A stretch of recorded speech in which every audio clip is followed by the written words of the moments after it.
Well, let me see.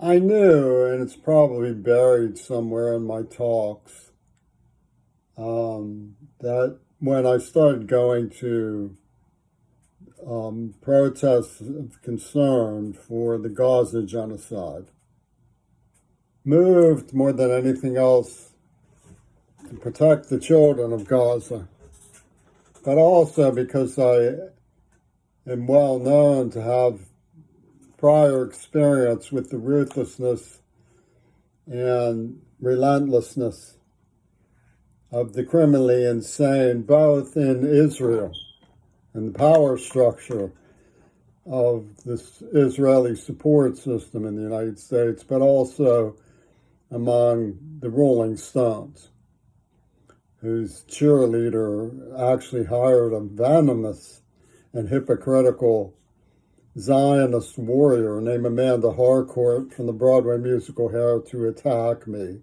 and poison me. They poisoned me in the mouth. I've been battling a gum infection for years. When I had a tooth extraction with deep roots, it came right out. I could very well lose my teeth. I suspect that the police psychiatrist in Seattle, Kerry Sylvester, thought, well, what's he going to do, bite somebody? You remember the Monty Python, the last thing was left for the knight who was taken apart by a swordsman after losing his legs and his arms, says, I'll bite your legs off. This was the charming attitude that Pittsburgh had towards nonviolence.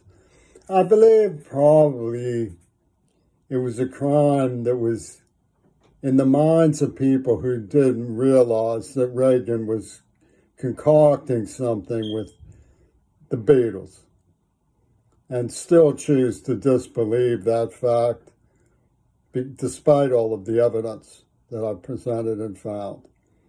And despite the fact that the truly guilty who were Zionists, Gail Burstyn, are still at large.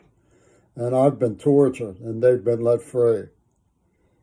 In the minds of these people, it was probably processed as a crime that was just waiting to happen because of J. Edgar Hoover in the 50s scorn for the democracy that allowed feminists to have free love and so on.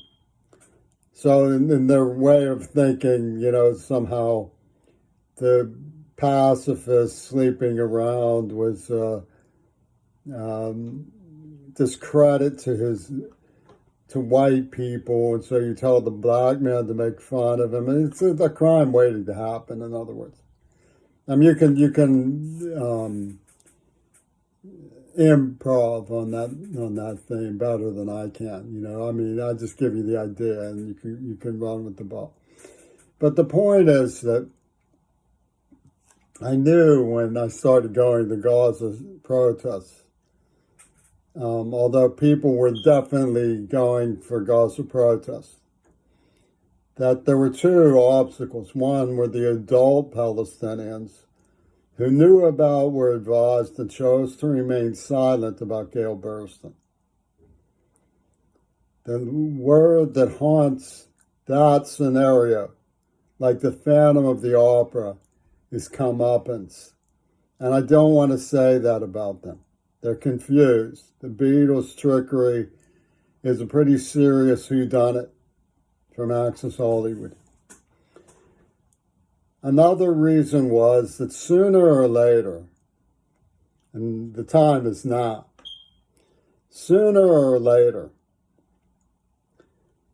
New York's Columbia scene and the Green Party were going to take apart everything that was going on with respect to me at these protests and convert it from a statement of indignation and participation and concern for the people in Gaza from the Israelis and convert it into an open mic bully smackdown about the pecking order at University of Washington, dialectical. I don't have people who come over to look at the evidence that John Lennon pulled a Houdini. They supported Jeffen through, even South Africa is sort of a laugh because they supported Jeffen, the people who were attacking Gaza, through the whole AIDS attack. Black people were a central factor in support of the black people, support of the NAACP in Pittsburgh, were a central factor. I mean, Uganda can distance themselves from the judge that voted with Israel in the genocide warrant about Gaza. But it doesn't do any good for South Africa to try to distance themselves from Nelson Mandela, whose Elders Project was attaché to Robert F. Kennedy's take on how it had to go for the Ark. And they have built this structure, this power structure. We have BT for Biden, Trump, and an agreement with the left about who gets poached out of the Ark. Humanizing genocide. And using John Lennon as a symbol. They used the story of the bird, right? The soul flies from life. He's a symbol of martyrdom in all cultures. It's like the old machine screaming for a new religion. So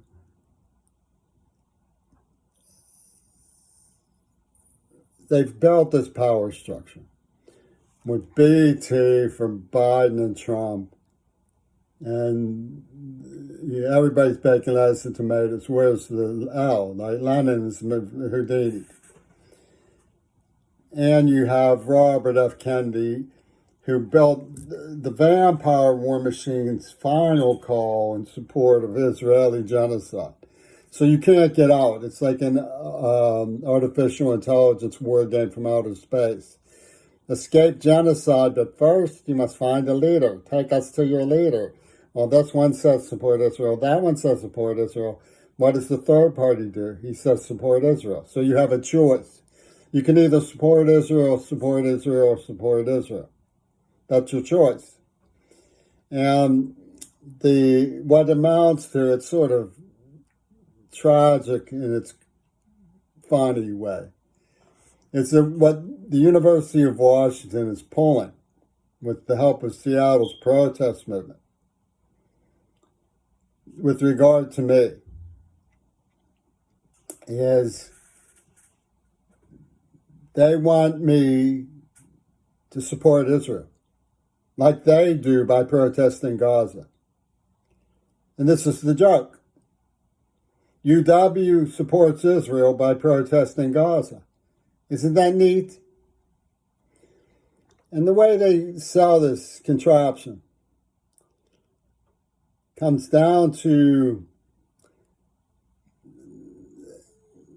the hen-pecking rivalry that goes on among the people who are young, Generation Z, don't realize that there was a protest movement in the 60s that moved into something that was much more low-key. They were called the sellouts. It's when everybody started saying, oh, Nixon opened with China. And we used to listen to the Grateful Dead. And the zinger that Ringo Starr and Eric Clapton and RFK pulled was that the only way you're not going to be a sellout queer bait is if you laugh about us dragging you through glass, torturing you, forcing you to use inhalants, gassing you in King's Estate, force-feeding you a nerve agent, poaching you for adult sex as a child because you used to listen to the new sound of 13Q. And various other monstrosities that they subjected me to. You, too, are a sellout, queerball. Unless you go along with the Hells Angels and the Black Panthers and Donald Trump. Or you can support Israel. Support Israel, or support Israel. And they had this girl named July Sellers. Now, they have a stylistic attachment to this kind of thing. She gave me a record of selling by pound, which had already been opened and no longer had its lyric sheet, so she typed them up on onion skin paper. July Sellers. So they sort of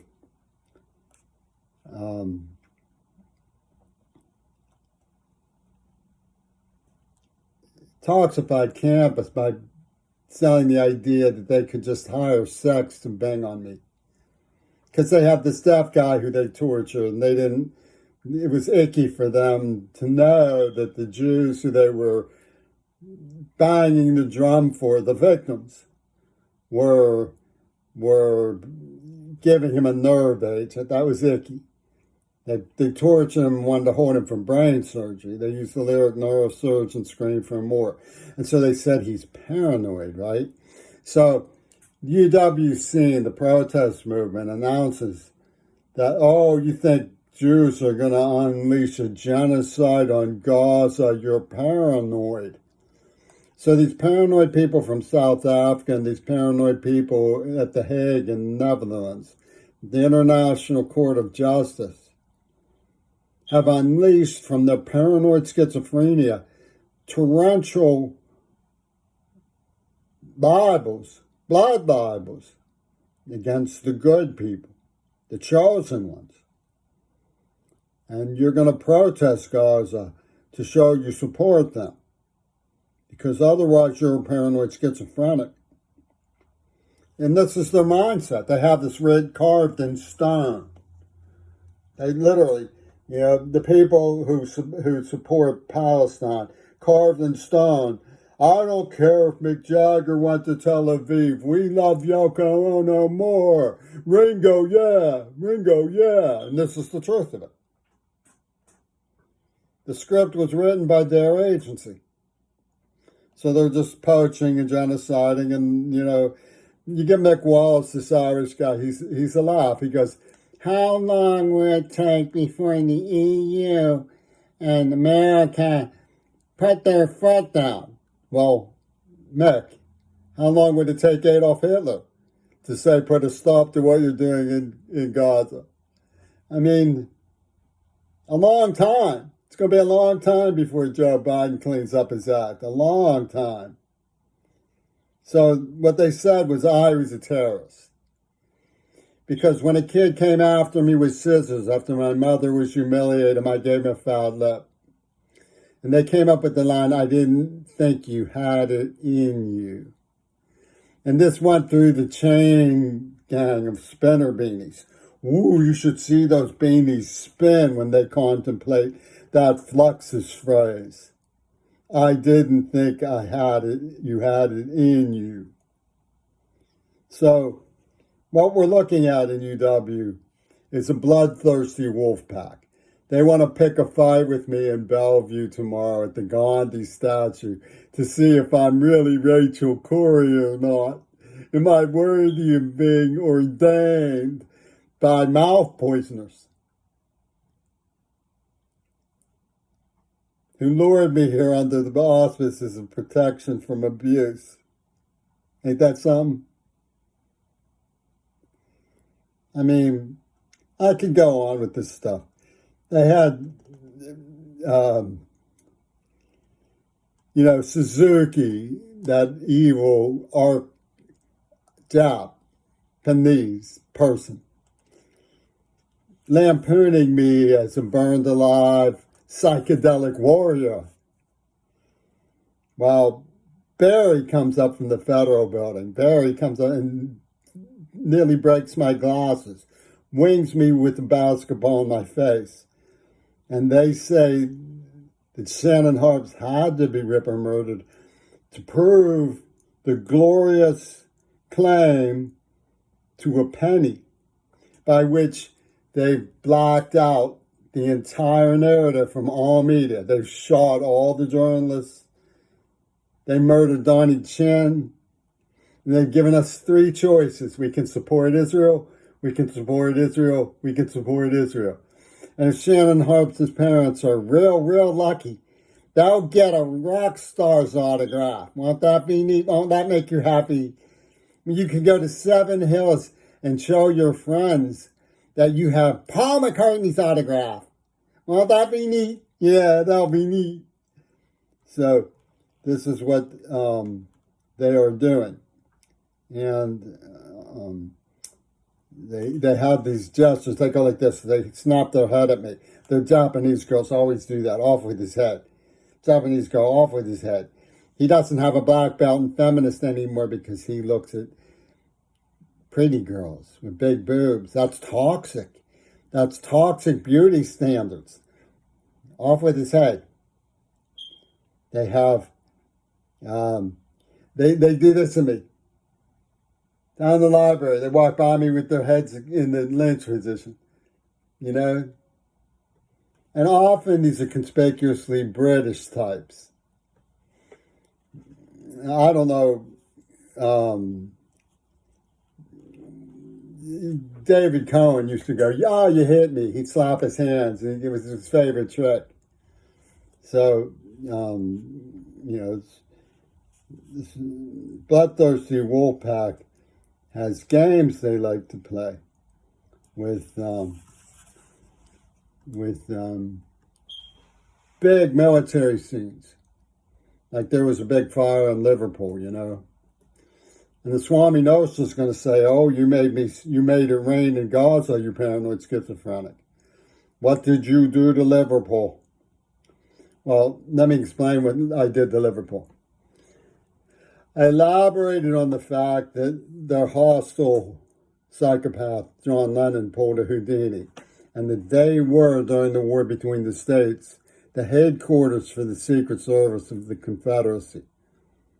And all this genocidal war machine that we have allowed to take precedence because of our fixation on celebrities in Hollywood and our ignoramus attitudes about reforming our schools to embrace ecology and our National Rifle Association movement and the big bomb stuff.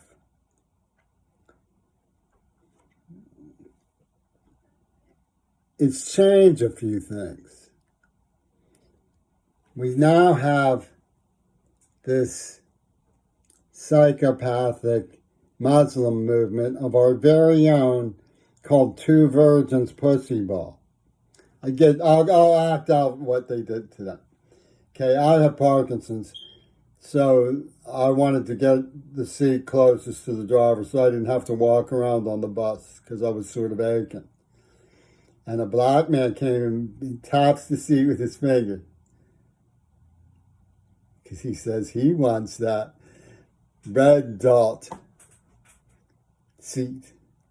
You see, and this is the Fight Club mania that comes from Biden's machine in union NAACP human trafficking catering. Cohen, the kid who would do like this, COVID-19, the dude who made the video, the 19-year-old, right?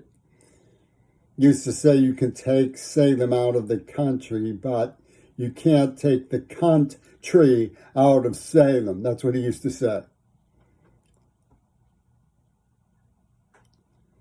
So these psychopaths have put together in their heads this little ninny board where one of them is an African scholar, and he tells me swastikas are sacred to African warrior symbols.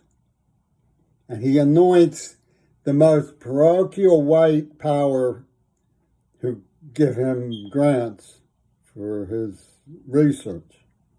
Honorary Africans, honorary African warriors, bringing the blessing of the ancestors of horrible German Green Party swastikas. And they connive to work with Will Zell Brown on Mount Desert from the Jackson Immunogenetic Laboratories, who was a zealot admirer of Joseph Goebbels. And they say he represents the Jewish Defense League. And the man who yields to the black man with the baseball bats calling dibs on his virgin daughter or his girlfriend or the apple of his eye must not stand in the way of Joseph Biden's pecking order. There's no such thing as consensual lovemaking. Instead, what they have is a pussy ball list that they assemble in administrative offices. And then they say, we have the right to collect. And they clock this thing to their genocide program. True Virgin's pussy ball with the eugenic component was clocked to the AIDS attack. Wills L. Brown was talking about a scheme to transform the human race by injecting the blood before AIDS happened. And unlike the Netanyahu creep show, who start coming and swinging from the trees and talking about unspeakable things, and how dare you not believe me? We are Julie sellers. We have onion skin proof. I endured a great deal of trauma to get evidence for my claim because I respected my listeners and they have never repaid the favor. This is a classic example of it. Instead of saying, come protest for the children of Gaza, they say, come perform for Aaron Dixon of the Green Party, who called dibs on your poetry book with John Schulman, the museum thief or something. And for raising my concerns, they're going to poison me in the mouth. They really did. They poisoned me in the mouth. And then they have the audacity. They treat me like a 9-year-old, right? And they're in a tank. And they say, don't throw stones.